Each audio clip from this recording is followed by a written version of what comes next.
আপনারা মনে করেন রাস্তাটা হচ্ছে আপনাদের পুকুরের পার, সবগুলো পুকুরে জরিমানা করা হবে, একদম এগুলোর মাছ উঠায় ফেলে বেচে ফেলা হবে।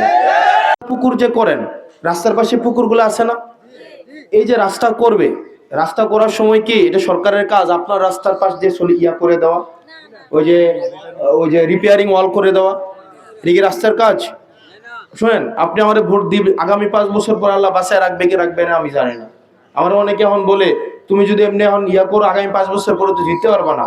আমার আগামী 5 বছর পরে কালকার মাগরিবের ওয়াক্তের ফয়সালাও তো আমি জানি না, তো আমি 5 বছর পরে দেখে আমার দরকার নাই। তো আপনারাও তো সমস্যা প্রবণ মানুষ। আমি যদি এই রাস্তা দিয়ে যাই, যতগুলো পুকুর আছে পুকুরগুলো একদম রাস্তা ঘেঁষে না, যাদের পুকুর আছে আপনারা মনে করেন রাস্তাটা হচ্ছে আপনাদের পুকুরের পার, এটা আপনারা মনে করেন কিনা? আপনারা মনে করেন রাস্তাটা হচ্ছে আপনাদের পুকুরের পার, সবগুলো পুকুরে জরিমানা করা হবে, একদম এগুলোর মাছ উঠায় ফেলে বেচে ফেলা হবে। আপনারা যারা মনে করেন রাস্তাটা হচ্ছে,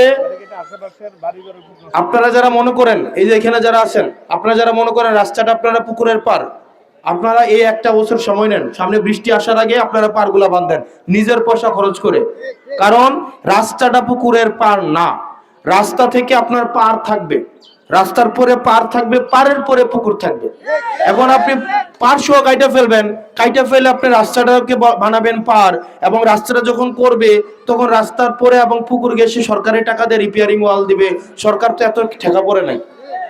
এবং আপনার যখন এই পারটা করা হচ্ছে তখন কিন্তু রিপেয়ারিং ওয়ালটা না করে রাস্তাটা কিন্তু ভেঙে যায়, তখন এর দায়িত্ব আপনার উপরে পড়ে।